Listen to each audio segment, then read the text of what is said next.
Hi all, hope all are doing good. Myself Kartika, Assistant Professor, Computer Science and Engineering Department from Banariaman Institute of Technology.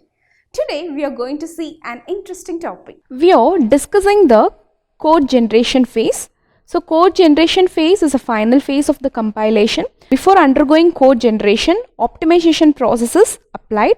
So the code generated by a compiler is nothing but the object code of a lower level language. The lower level language can be a assembly level language or a binary language. So the code generated by a compiler will be of high efficient and high quality. All the errors present in the code will be automatically removed by the compiler while processing in its phases. DAG. So we have already discussed about DAG. In compiler design, DAG is meant by a directed acyclic graph, and it is an abstract syntax tree with a unique code for each value. So DAG is a directed acyclic graph with no cycles. DAGs are a type of data structures, and it is used to implement the transformations on basic blocks. Basic blocks can be optimized by the construction of this DAG. A DAG can be constructed for a block, and certain transformations such as common sub-expression elimination and dead code elimination can be applied for performing local optimization by means of a DAG. To apply the transformations on a basic block, usually a DAG is constructed from a 3 address statement. And DAG also provides a good way to determine the common sub-expression, and it gives a pictorial representation of how a value is computed by an expression while it is executed in sequence. Next, DAG representation for basic blocks. See, in a DAG is like a graph. So the leaves of the graph are always labeled by some identifiers, and that identifier is nothing but it can be a variable or it can be a constant. And interior nodes of the graph will always contain a operator symbol. Nodes are also given a sequence of identifiers for labels to store the computed value. Okay. Now let us check with the rules for constructing DAG. Rule 1. In a DAG, leaf nodes represent identifiers, names or constants, and the interior nodes represent the operators. And rule 2. See, while constructing DAG, there is a check made to find if there is any existing node with the same children. A new node is created only when such a node does not exist. Okay. This action allows us to detect the common sub-expression present in the 3 address code and try to eliminate the recomputation of the same. Next, rule 3, assignment of the form x equal to y. So this must be performed until and unless it is a must. So these are the 3 rules that is generally followed while constructing a DAG. Now let us check with an example. Construct a DAG for a given expression a plus b star a plus b plus c. So the 3 address code for the given expression is t1 is equal to a plus b, that is a plus b is computed and the result is stored in t1. Then here also we are having a plus b, already we have computed a plus b and the result is stored where? It is stored in t1. So here instead of a plus b we are going to use t1. So t1 plus c or computed and the result is stored in t2. Now the result of a plus b is t1 and the result of a plus b plus c is stored in t2. Finally we are multiplying t1 and t2 and the result is stored in t3. So this is the 3 address code for this given expression. So from the 3 address code we are going to construct an equivalent DAG. So first a plus b. So a plus b is constructed. So a plus b and the result is stored where? The result is stored in t1. Then this t1 is again added with c and the result is stored in t2. Then finally t1 and t2 are multiplied and the result is stored in t3. Okay. So from the constructed DAG, we observe that the common sub-expression a plus b is translated into a single node in the DAG. So this computation is carried out only once and stored in the identifier T1, and this result is reused later. So this illustrates how the DAG construction schema identifies the common sub-expression and helps in eliminating its recomputation later. Now let us check with another example. So construct DAG for the given expression a plus a plus a plus a plus a plus a plus a plus a. See here we are having the common sub-expression a plus a. Now while constructing a DAG for this common sub-expression, we can eliminate the recomputation of the common sub-expression a plus a by using DAG. See, first only one time we are constructing a plus a, then the result is stored here in a temporary variable and this is reused. See here again we are adding with a plus a. So again we are using this a plus a. Okay. Then another plus, this complete common sub-expression is computed already. That is the result of a plus a plus a plus a. Again we are determining a plus a plus a plus a. So this is also considered as a common sub-expression and a complete loop is used over here. See, the same thing is repeated. So this shows that recomputation of the common sub-expression is avoided here. Okay. So let me tell once again. See here first time we are computing a plus a, then plus a plus a. So plus what? Plus the same a plus a. Okay, that is given here. Okay. So this result contains what? So this temporary node, this inner node will contain the output of a plus a plus a plus a. Okay. Now plus, again a plus is there. Here also we are having a common sub-expression a plus a plus a plus a. Already we have computed a plus a plus a plus a and the result is stored where? And the result is stored here. So plus, and for this common sub-expression and for this complete expression we are reusing the result that is stored here. Where the result is stored? The result is stored here and we are reusing it. So this is how a DAG helps in avoiding the computation of the common sub-expression. Okay. Next let us check with another example. So construct DAG for the given expression a equal to b star c, d equal to b, e equal to d star c, b equal to e, f equal to b plus c and g equal to f plus d. Okay. Now let me directly construct a DAG without constructing a 3-address code. So this is our expression. So what is the first step? In the first step we have to compute b star c and the result is stored in a. Okay. So in the first step we are computing b star c and the result is stored in a. Okay. Then in the next step what is given? D equal to b. That is we are assigning the value of b to d. Okay. So for this simply we are writing d comma b. So it means both d and b have the same value. Right. Next what we have to do? We have to compute e equal to d star c. Okay. So e equal to d star c. Here we are having d and here we are having c. Already we have computed d star c. That is b star c and d star c both are equal only, because since b and d are same, b star c and d star c is also equal. So instead of a, here we can also write what? Here we can also write e. So instead of a we are also writing e, because both a and e have the same value. So what is a? A contains the value of b star c, and what is e? E contains the values of d star c. Right. Next what we have to write? B equal to e. That is we are assigning e to b. Okay. So we have deleted b from here and we are writing here. That means a, e and b all have the same values. Then what is the next step? F equal to b plus c. Okay. So already we know what is the value of b and what is the value of c. So we have to add b and c, and the result has to be stored where? The result has to be stored in f.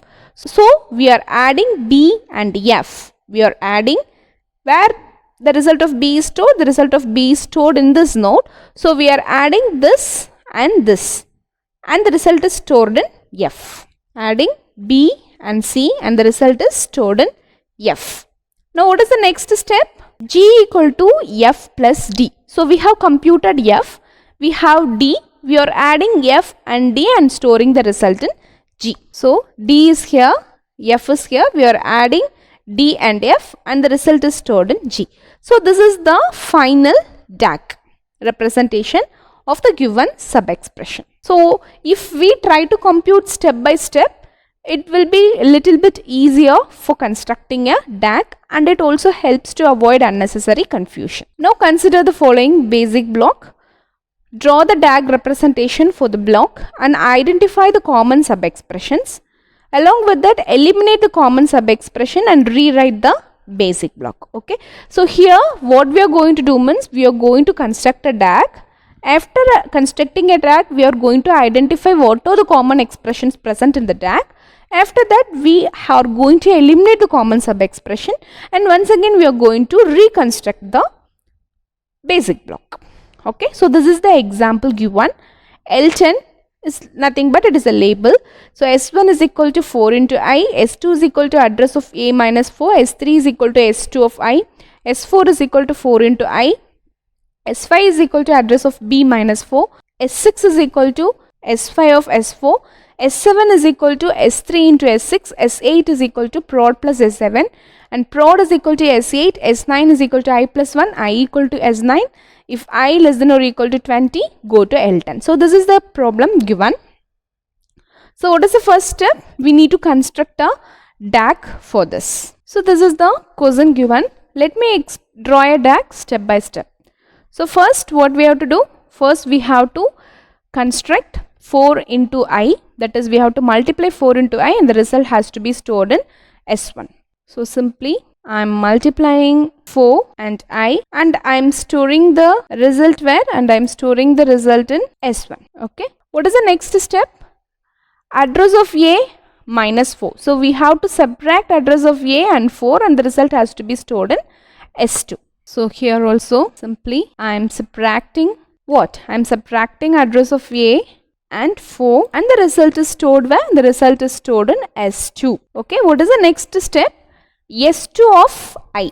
Okay, that is we are going to create an array. Okay, so S2 of I is stored where? It is stored in S3. So what is S2? Here we are having S2. So this is not I. So this is S1. So S2 of S1. So we are going to simply form an array of both S2 of S1 and we are going to store the result in S3. So both S2 and S1 are formed an array and the result is stored where? And the result is stored in S3. Okay. Then what is the next step? 4 into I. Again we are having a 4 into I. So already we have computed 4 into I and the result is stored in S1. So here also we are having the same thing, that is S4 is equal to 4 into I. So here already we have computed the common sub expression 4 into I. So both S1 and S4 holds the same result. Okay. Then S5 is equal to address of B minus 4.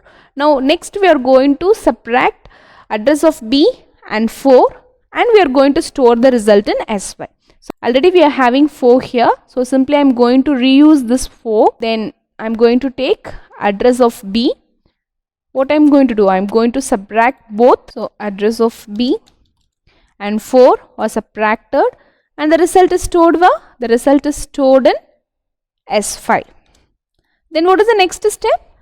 We are going to form an array of both S5 and S4. So S5 is present here and S4 is present here. So we have to form an array for these two. So S5 and S4 are formed an array and the result is stored where? The result is stored in S6. Okay. Then next step is we are going to multiply S3 and S6 and store the result in S7. So S3 is present here, S6 is present here. We need to multiply both S3 and S6 and the result is stored where? The result is stored in S7. Then what is the next step? S8 is equal to prod plus S7. Already we are having S7. So we are going to create one more variable prod. Okay. So I am going to add S7 and prod. So here the variable prod is used, prod. Okay, the result is stored where? The result is stored in S8. Now in the next step, we are going to assign prod to S8 to prod. Okay, so we are going to assign S8 to prod. Now S8 and prod are having the same values. Next, S9 is equal to I plus 1. Already we are having I here. So we are going to add 1 with I and going to store the result in S9. Okay, so I is here. Then let us take a constant 1 and we are going to add both and store the result where? And going to store the result in S9. Okay, next, the next step we are going to assign the value of S9 to I. So both S9 and I will contain the same value. Next, what is the step? If I less than or equal to 10, 20, we have to go to L10. Okay, so I is present here. What we are going to do means, we are going to compare I, whether I is less than or equal to 20. Less than or equal to 20. If I is less than or equal to 20, where it has to go? It has to go to L10. So this is our DAG. Okay. So for the given expression, we have constructed a DAG. Next, what we have to do? We have to optimize the DAG. See, in this code fragment, 4 into I. 4 into I is what? Is a common sub expression, isn't it? Both S1 and S4 are having the common sub expression 4 into I. So we can eliminate the S4 because S1 is equal to S4. So first optimization is we are eliminating the common sub expression computation. That is, we are eliminating S4 because both S1 and S4 are same. Next, if we check here in this expression, so we are having S8 is equal to prod plus S7 and prod is equal to S8. So this can be optimized as simply prod is equal to prod plus S7. Okay, so computing prod plus S7 and storing the result in S8 and once again assigning this S8 value to prod. Instead of it, directly we can write prod equal to prod plus S7. So this is the second step of optimization. And in the third step, here also we have S9 is equal to I plus 1 and in the immediate step we are assigning S9 to I. So instead of doing this, we can write directly I equal to I plus 1 we can write. Okay, so this is the third optimization. So 3 optimizations we are doing. First optimization is we are eliminating S4 because S1 and S4 are same. And next we are simplifying these two expressions, that is instead of writing S8 is equal to prod plus S7 and prod equal to S8, simply we are writing prod equal to prod plus S7. Then instead of writing S9 is equal to I plus 1, I equal to S9, we are writing I equal to I plus 1 directly. So these are the optimizations that are did in our DAG. So after doing the optimizations, that is after eliminating S4, S8 and S9, we get the 3 address code as like this. Okay, so here we have eliminated S4, S1 is equal to 4 into I, S2 is equal to address of A minus 4, S3 is equal to S2 of S1 and we have eliminated what? We have eliminated S4. Then S5 is equal to address of B minus 4, S6 is equal to, in our expression we had S5 of S4. Since we have eliminated S4, instead of S4 we are writing S1 here. Okay, then S7 is equal to S3 into S6 and prod is equal to prod plus S7, I equal to I plus 1. If I less than or equal to 20, go to L10. So this is the finalized optimized output. Okay, after eliminating the common sub expression, once again we need to compute the 3 address code and if needed, if asked in the question, you have to draw the DAG for this optimized 3 address code also. Okay, so this is how we can identify the common sub expression in a DAG. Next, basic blocks. So basic block is nothing but it is a sequence of consecutive statements that are executed in sequence without halting or possibility of branching. So that is called as basic block. So basic block does not have any jump statements among them. When the first instruction is executed, all the instruction in the same basic block will be executed in their sequence of appearance without losing the flow of control of the program. So that is called as basic block. Okay, so the instructions that execute sequentially will come under a basic block. Now let us check some examples and we can identify whether those are basic blocks or not. See here, the example given is A equal to B plus C plus D. So how the 3 address code for this expression is? So first B plus C will be computed and the result is stored in T1. Then we are adding T1 with D and the result is stored in T2, and finally we are assigning T2 to A. So this is a 3 address code for this expression. So if you check this 3 address code, is there any branching in this 3 address code statement? No. So first T1 will be computed, then T2, then A will be computed. So sequentially all the instructions will be executed. So this is a perfect example of a basic block. Okay. Now let us check the next example. See here, if A less than B, then 1, else 0. So the 3 address code for this expression is, first we are checking if A less than B. If it is true, we will go to some statement. Then immediately after the if block, we will write what? We will write the answer for else. So what is the statement in else? 0 is the statement. So we will be assigning 0 to a temporary variable T1. Then after else block, we have to go to some statement. After executing else block, we have to come out of this if block and we have to continue our execution. So it will go to the last statement. Okay, then after writing the else statement and go to statement, we have to write down the statement inside if. So what is the statement inside if? So if A less than B is true, then 1, that is 1 has to be printed as the result. So I am going to assign 1 to T1. Okay, so if block is true, we have to go to where? We have to go to 4, because the statement of if block is present where? It is present in 4.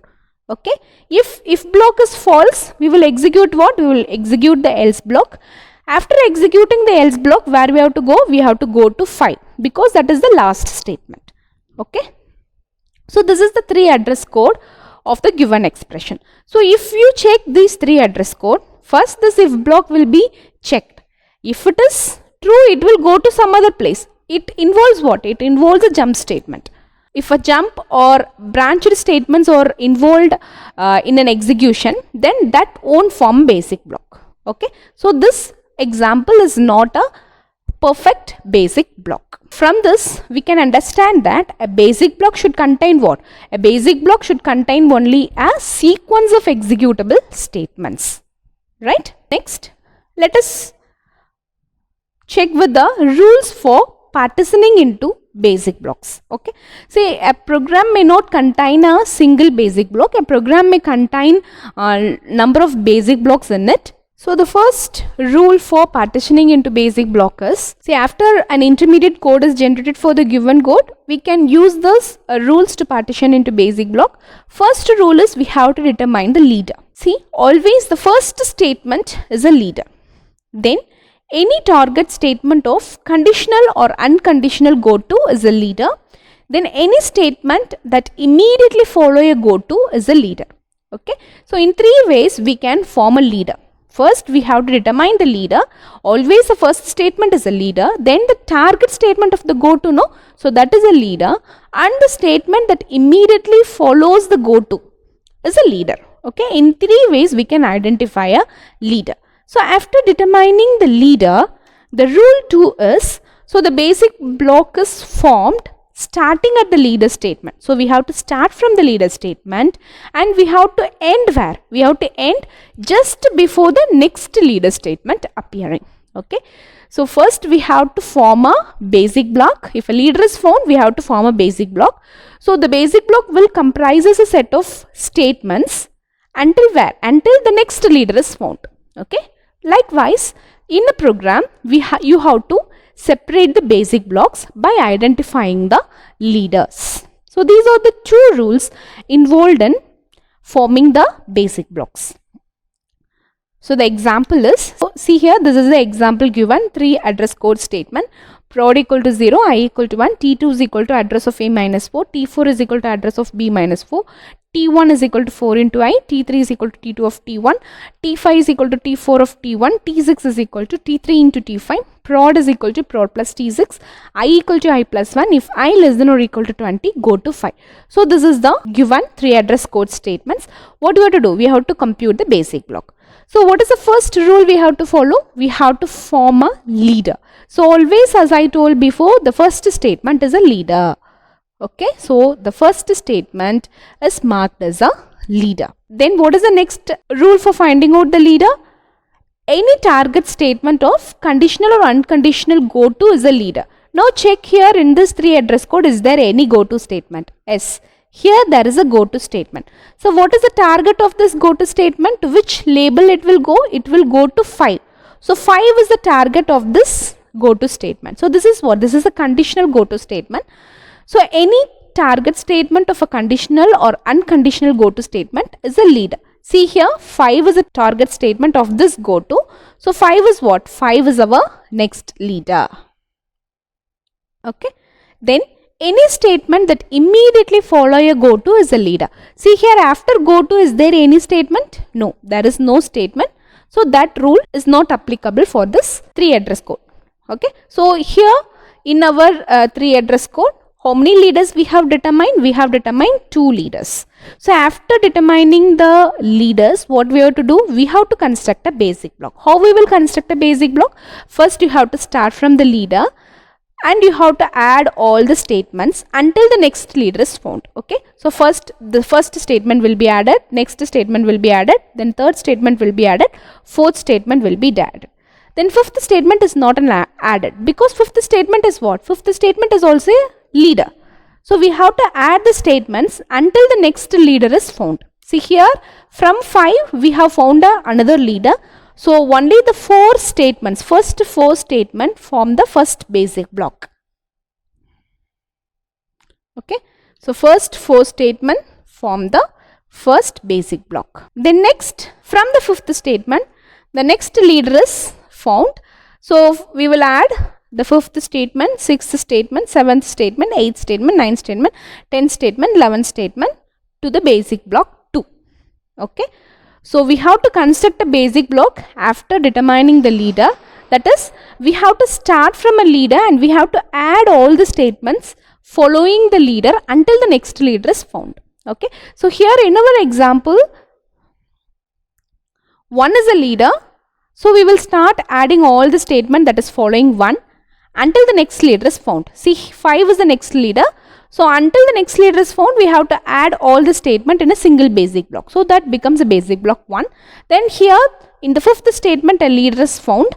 So from the 5th statement, we start adding all the statement that is following it until the next leader is found. From 5th, we are adding 6, 7, 8, 9, 10 and 11. So that's all the statements has completed, has come to an end. So this all becomes a basic block 2. This is how we have to form a basic block. Next, flow graph. So flow graph is nothing but it is a directed graph in which the flow of control information is added to the basic block. See, in the previous example, simply we have constructed the basic blocks alone. Now we are having 2 separate blocks. The next step is we need to add a flow to this basic block. Then only we can understand which basic block will execute first. Then after the first basic block, which will be executed. So a continuous flow should be there while execution. So in order to add flow to the basic blocks, we are using flow graphs. So flow graphs is nothing but it is a directed graph. So in which the flow of information is added to the basic blocks. There are certain rules for constructing the flow graphs. First, basic blocks are the nodes to the flow graphs. Okay. Yes, we will be forming the flow graphs only with the basic blocks. So basic blocks are the nodes to the flow graphs. Then the block whose leader is the first statement, that is the initial block. Okay. So if there are a lot of basic blocks in our example, the block which contains the first statement, that becomes the initial block. Okay. Always that becomes the initial block. Then there is a directed edge from block B1 to block B2 if B2 immediately follows B1. Okay. For example, after executing B1, if I need to execute B3, then we need to draw an edge from B1 to B3. if the execution of B3 follows B1. Okay, so that is the rules for forming the flow graph. Now let us take the previous example. See here, for the given basic block. So this is the two basic blocks we have formed for our example. So for this basic blocks, we are going to construct a flow graph. Okay, so always, as I told before, as per rules, which is the initial block? The block which contains the first statement in it. Okay, so which block contains the first statement as a leader? B1 contains the first statement as a leader. So B1 is the initial block. So after B1, which should follow? B2 should follow. Okay, so after B1, B2 will follow. Okay, then here after B2, see, if I less than or equal to 20, we will go to what? We will go to 5. This is a conditional statement. So it moved to where? It moved to B2 again. So we have to draw a loop edge here since it is a conditional jump. So this loop will execute until and when this condition holds false. Okay, so we have to draw a directed edge if there is a loop is present in the basic blocks. So this is the flow graph for the given basic block. So first B1 will be executed, then B2 will be executed, and after executing B2, we will be checking the condition. Until the condition holds false, this B2 will be executed. So this is the flow graph. So here in our class, we have discussed some examples of constructing a DAG, and also a very important how to optimize a DAG and how to construct a 3 address code from a optimized DAG. And finally, we have discussed about the basic blocks and flow graphs also. So basic blocks is nothing but the block containing the sequence of instructions will form the basic block. And what is mean by flow graph? Flow graph is nothing but in order to have a flow between the blocks, we will draw some directed edge from one block to another if the block follows the one. Okay, so let us discuss about some other examples of basic blocks and flow graphs in our next lecture.